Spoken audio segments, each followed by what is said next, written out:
You got it on? Oh, it's on. We're live. We're live. Hey, it's Chris Homestead the hard way. And wait just a second. We got a car coming. We're right down here side of the road.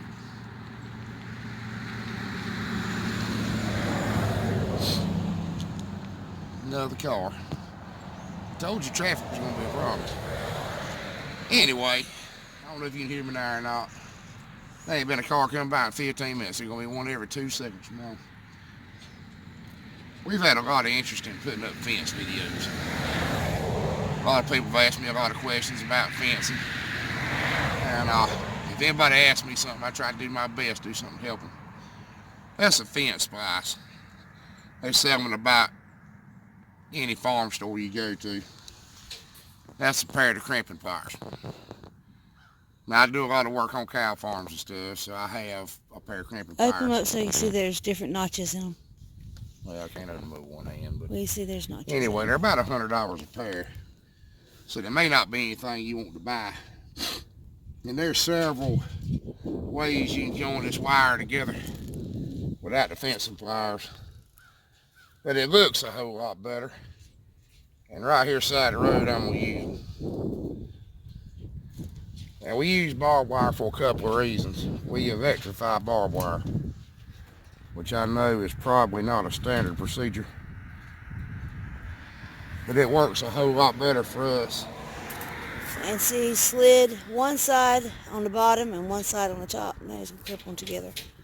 Well, you need 3 hands to do it. It's the bad thing.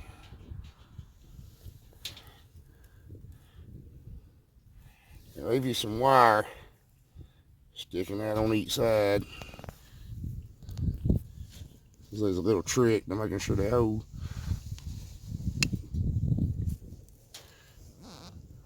And I usually go right on down them and crimp them.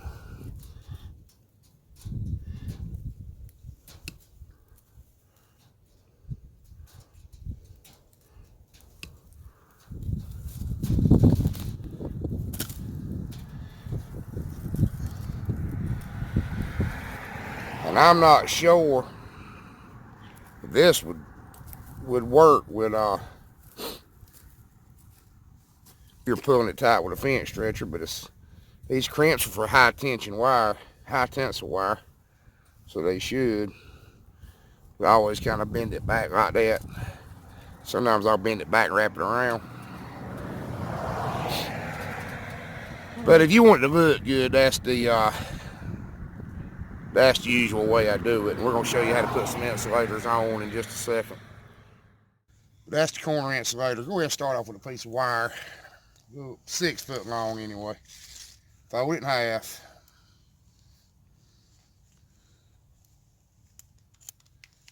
Run the insulator through it. Fold it over. Leave yourself just a little bit of room and put 1 or 2 turns in it. Just 1 or 2 for right now.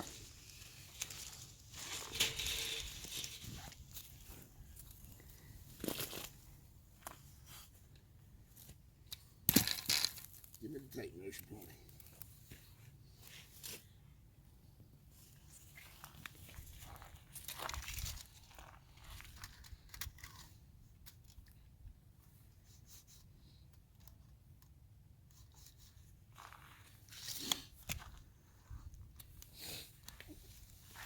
So that was about 7 foot of wire anyway. Might have been a little bit more than that. From fingertip to fingertip on me is over 6 foot. And you see it just was enough to go around this post, and that's not a big post. Not really.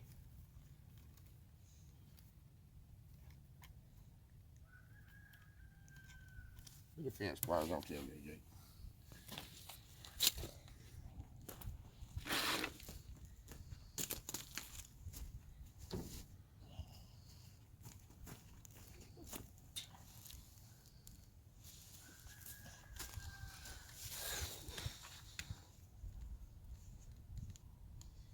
Don't try to get it too tight because it will break.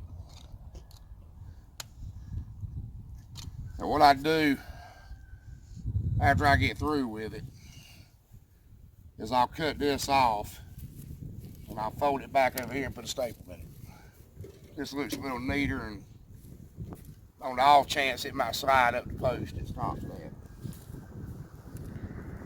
Alright. Okay, just in case you didn't catch it the first time.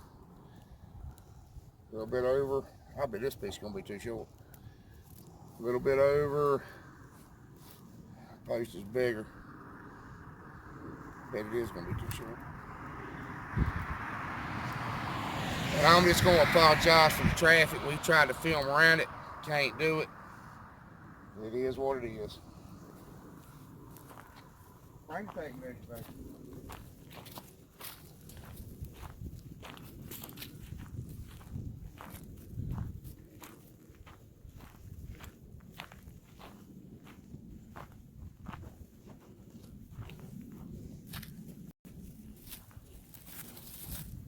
There's 11 inches from that wire.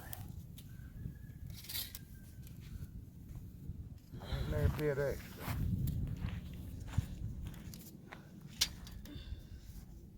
The fence is off, just so y'all know. I did that one time. Leave it short, ain't. No, I ain't crazy enough to be out here working on a hot fence. Well, Hand me the fence pliers. I did stick a metal measuring tape to a hot fence one time. I learned my lesson. Didn't take but once.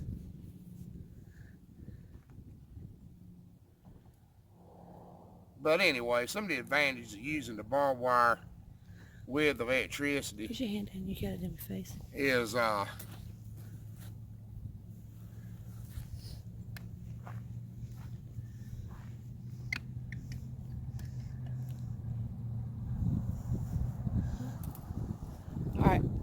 where are we at? Where the pause? Advantages of electricity. Yeah. Barbed wire's just more durable. It'll outlast the regular electric fence wire by decades. It's not as aggravating or as expensive to work with as high tensile. I put up a lot of high tensile wire for other people, and high tensile is expensive. By the time you buy everything you need to put it up, you got a small fortune in it. The barbed wire is inexpensive. It lasts forever. If you have a deer problem, like we do here, it's pretty much deer proof. It don't stretch, it just works better. Then we had a bunch of it. When we got ready to start putting up all our fences, we had a bunch of it. Come here, come here, come here. Okay. You're gonna film it, come on. Okay, we're right side the road. I can't say that enough. Traffic's messing us up. I'm trying to do this video kind of quick because we have some people asked about some electric fence videos. Show you what you do in the corners. But this works with smooth wire or barbed wire. Jake, I need a little bit more, baby. If you are going to use barbed wire, do not touch it. Don't think about touching it without putting a pair of gloves on.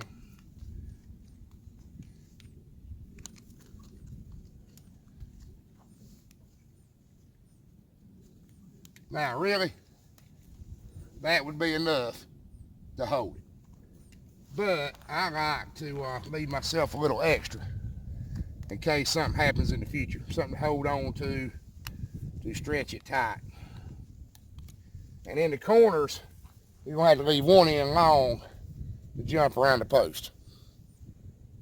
And one advantage of doing it this way over running it around behind the post like the high tensile wire with the plastic sleeves is a cow or a pig will get in here and push on this post in between these wires. They'll rub their head on it and loosen it up. That much of a gap, they'll still get in there and push on it and rub their head on it.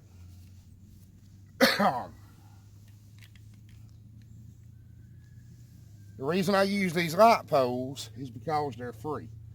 If you'll check with a local utility contractor or your local light company, there's a good chance you can get these poles for free.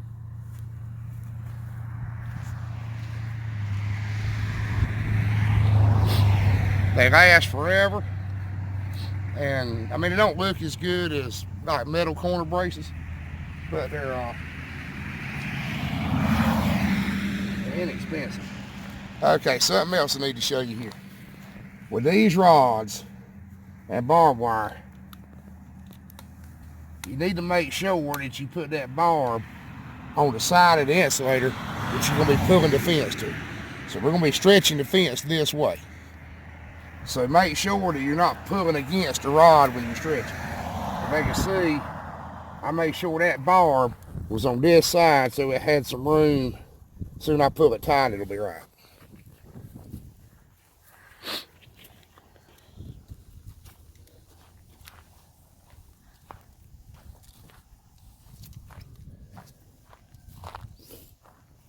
Okay, that's a different kind of splice.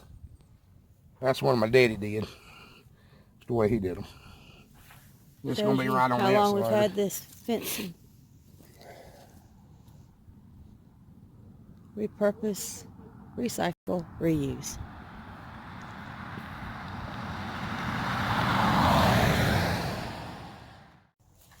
Come here. Remember what I said now, it's important. You got to put the barb on the side you're pulling the wire to. So when you pull it, it's not leaning the post over.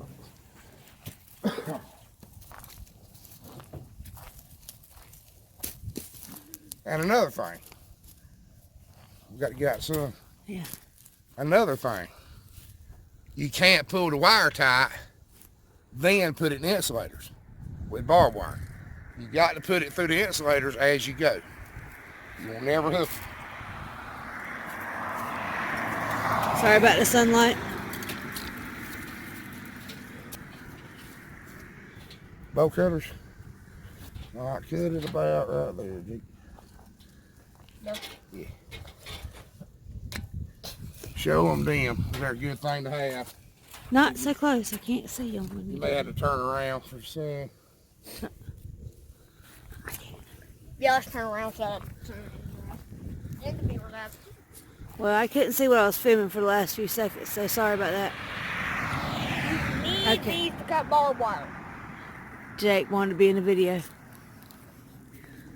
They cut high tensile good too. This is all around a good thing. Well, you can cut barbed wire with the fence pliers, and I know that's what most people do. But if you got arthritis or any other problems, that can be hard. Okay. What is it old boy says? Disclaimer? Yeah. Disclaimer. You didn't do this because I told you to do it. If anybody asks, you come up with this idea all by yourself. It's the most dangerous thing you'll ever do in your life. I found that out the hard way last year.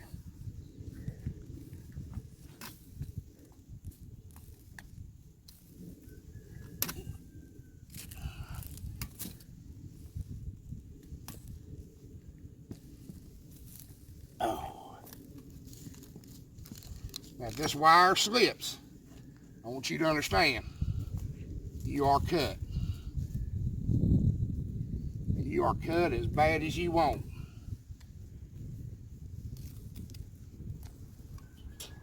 Wear gloves. Wear good gloves. Now look here, here's another trick. And don't try to go too far. But after you get your wire on, you can take the rest of the slack out of this. You can turn this insulator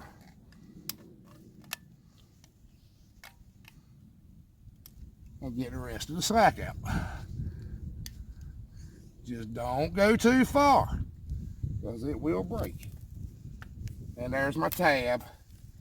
Once I get it straight, there'll be enough to go over there. Always leave yourself some extra wire. You can leave yourself a foot or two extra wire. You never know when something's going to break the wire and you got to go back in and patch it and you need a little bit extra to get it back together. Happens every once in a while. I mean, not too often. Well, the neighbor, I ain't going to say the neighbor, the guy that tends the neighbor's farm will catch it with a tractor every once in a while. At least once, twice a year.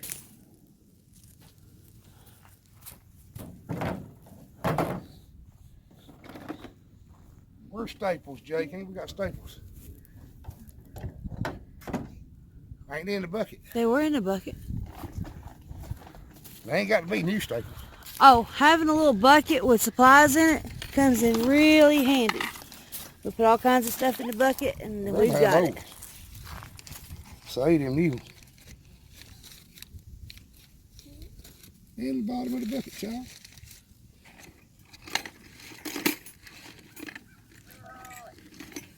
Just keep it clean.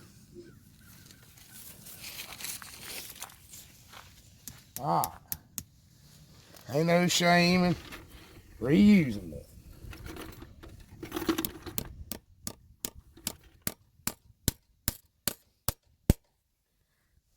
That's probably not necessary, but I think it makes it look neater.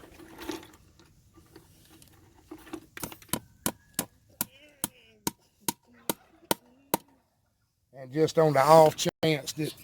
You want the other one? Are you ready for it? Needed my Trusty bolt cutter. trusty bolt cutter here.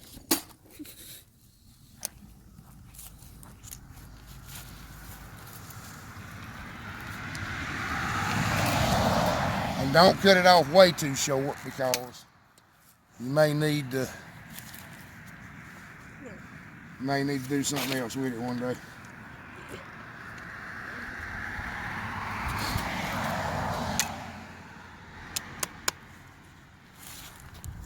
Always pick up your little loose ends.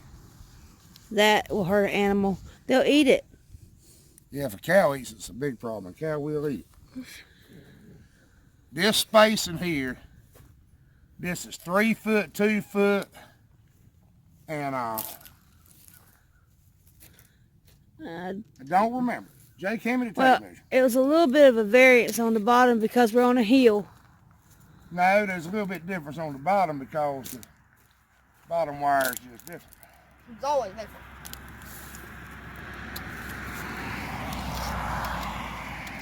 Okay, that's 3 foot and 2 foot. And the bottom one's at 10 or 11 inches, which is putting it a foot off the ground. So we got a wire basically at 1 foot, 2 foot, and 3 foot. And that's a good spacing. If your goats are easy to keep in, it'll keep in a goat. Does pretty good with sheep. Pretty good with cows unless they jump. If you got cows that jump, this fence is too short. Other than that, it's fine. And it works okay with a hog. We're putting this up as kind of a perimeter. This is not going to be inside of a pasture. This is just on the property line and right here at the road. More or less in case whenever a hog gets out, there's something to keep him from getting on the highway. It makes it easier to catch them too. And we've had a little bit of trouble with people stealing mess out in their garden. Sure did. And we're hoping maybe that at least this will tell them that it's somebody else's property they're not supposed to be over. Whether or not it'll stop it because they can jump it themselves, but maybe to at least keep them thinking about being honest. Last year we had footprints in the garden that didn't match either one of our shoes. We still don't know who it was. Well, we do know who it was, but we hate to say. I know exactly who it was. Yeah. Last quick lesson for today. This is a bad example, but it's right here to splice, but we make it work. Take this side, you're in. Can you see that? The piece of wire is using probably about halfway too short. It's about a foot maybe. It ain't a foot. It was about 9 inches. It's too short. Jake, hand me them pliers, but I'll make it work. Actually, I'll make it work right here. The multi-tool, that is Chris's lifeline. We're going to do a video on that tonight. I see folks doing everyday carry videos about what they carry every day. I'm going to show you what you really need to carry.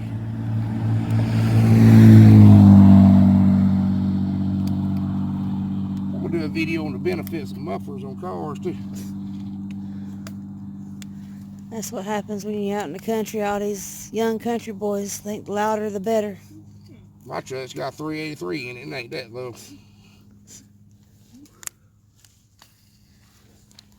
But anyway, this is the cheapest way I know to put up a fence. 2 strands. If you look at some of our other videos, we got 2 strands. One this high and one this high for cows. The bottom wires are ground. It's hooked back to the ground wire on the fence shelter. Top wire's hot. It keeps the calves in. We don't have any trouble. This fence here, I haven't made up my mind yet, but I think this one's going to be the ground. I think it's going to be hot ground hot. But you got to have a ground wire. It's imperative. I guess it would also depend on what size their animal is. That bottom one probably needs to be hot with smaller animals. Well, that's what I'm thinking, that if I was putting this up just for decent sized hogs, I'd have this wire hot and these 2 wires here ground. If you'll see, that wire is pretty tight. Of course, that's a short pool. I can show you over here just as good. Oh, and the turkeys, we moved them all over the property. They're still doing good. This one here is 100 yards. Of course, I just pulled the insulator off.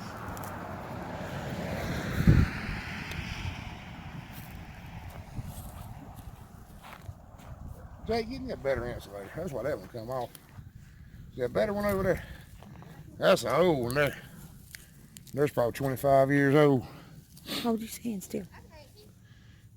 I don't make them like that no more. That's the new ones.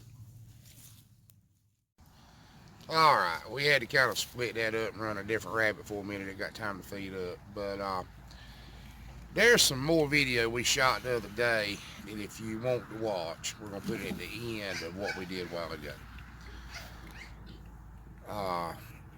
I'm sure you're still going to have some questions when you get through looking at it, but if you'll watch the last part, it'll show you what you do about getting the fence straight and what you do about the top strand.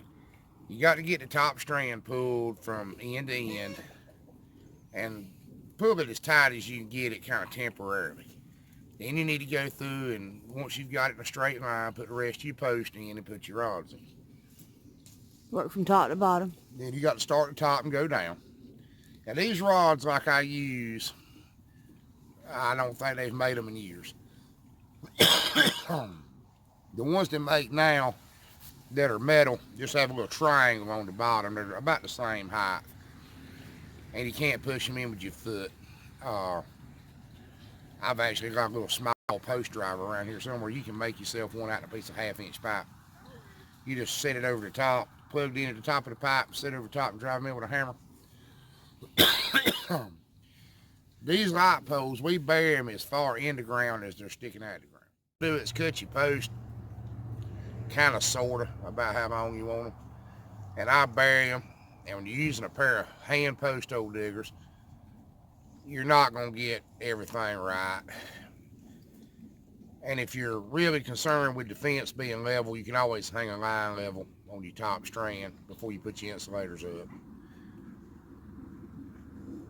But one tip I will give you, if you don't dig the hole any bigger than you have to, and don't disturb the ground, and if you'll get good dry dirt, something sandy, to pour back in the hole, go in under your shelter or something, get good sandy dirt, you can pack a post really easy. Just pour that dirt around it and it'll pack. It's when you dig a great big hole that you have trouble with getting it to pack back. We don't use concrete around posts. It rots these light poles. It just doesn't work good. And even as sandy as the land is here, up here, and as muddy as the land is down there, we haven't had much trouble with a post leaning over without corner braces. We have one little spot over here beside the shelter. For some reason, they'll lean, but everywhere else they seem to do all right. But we pull the wire hand tight. Now, I'm not saying that somebody may not be pulling on the wire with a pair of pliers and a pair of gloves, and I may not be pulling it with a hammer too. I mean, we try to get it pretty tight. We don't put a come along on it. If you put a come along or a fence stretcher, you may have to have fence braces and corner braces. And I may put a brace sometimes on a gate to keep it from leaking. But that's just a little quick tips to keep you going. And I apologize for the lawnmower noise in the second video, but honestly, we really weren't shooting a video. Darlene was just filming us working, and we left the old lawnmower running to charge the battery on it because we hadn't run it in 6 months. So maybe that'll help you out a little bit. And if you have any questions, I don't mind helping a bit. If you'll ask me in the comments, I'll be glad to answer them for you. We check them pretty regular, and anyway, maybe that'll help you a little bit. Remember, there ain't nothing up here you can't do if you take the notion. I'll try to help you find the cheapest way to do it, the way you can afford to do it, and you'll never plow a field but turn it over in your mind. Y'all have a good evening.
enjoyed the video, please like and subscribe.